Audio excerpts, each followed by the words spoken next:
Hey everyone, it's VM Campos, comic book fan.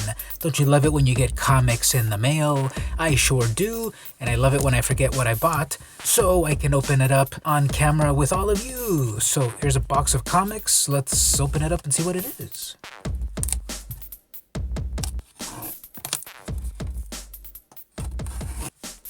The boards look pretty vintage. It doesn't exactly show up on the camera, but these boards are kind of yellowed. And so we've got, here's my shipment of Groo comics. So over at Epic, this is Sergio Aragones's The Groo Chronicles, Book 1, Book 2, Book 3. He looks really mean right there. Book 4, I already had a Book 4 actually, but I didn't have these previous ones. Then we've got so here we go.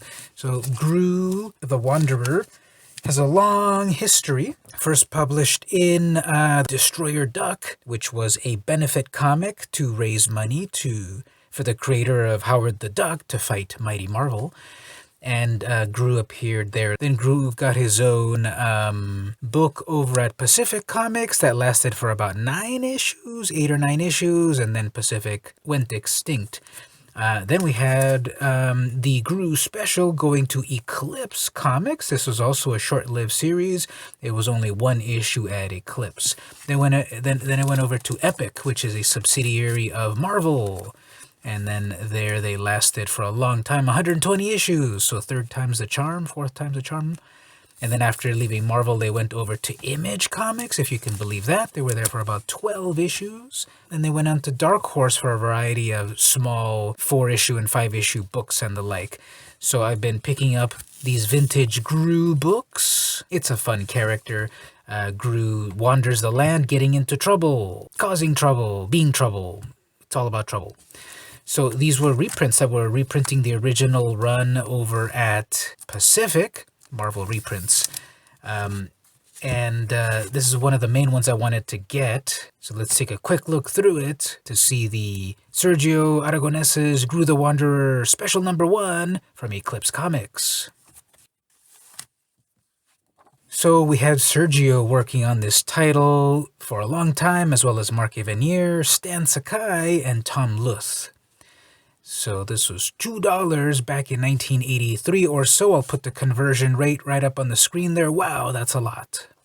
It seems to be in pretty good condition. I don't see any real problems with the cover, so it's got great eye appeal. The pages have that vintage comic smell. We've got a prelude over here. Groo Special Volume 1, Number 1, October 84. Well, it's the special volume 1, but it's a new number 1. And then we have a little bit of Mark Evanier text here. So that's always cool to look at to get one of these editorials in the beginning of the book. There was a tradition of Sergio introducing the actual comic, which I guess he's not doing here. But this is just the classic Groo, which I think is the Kirby style of comics where you've got 1 page, oftentimes a more epic splash page, and then we turn into a double-page epic splash page. And this is a convention, a trope that Groo has done in basically every issue for, 200 issues by now it's been or so. And paper quality is nice. It's not the cheap newsprint that you would see eventually in other publications, especially at the time in 1984. I don't know if this is Baxter paper or Mondo paper. It does feel a little bit better than the usual. Oh, here we have one of these Mark Evanier, a 4-issue miniseries by Mark Evanier, Rick Hoberg, and Al Gordon. Looks like a lot of action. Oh, here we go. We've got Sergio and Mark in real life. This is what I'm saying, that they often have this sort of preview.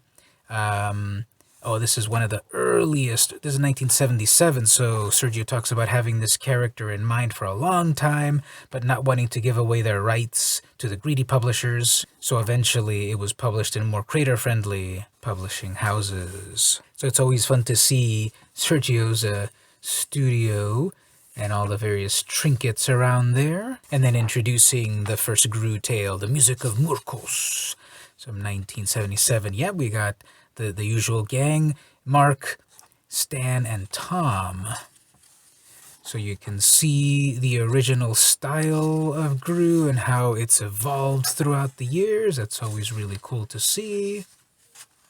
You can pause and read the story on your own. I haven't read it myself yet, so I'm going to kick back and read it when I can. That's funny.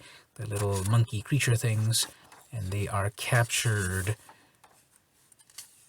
So yeah, an early tale. There's always great cartooning in a Groo book, and you can see the evolution of the character.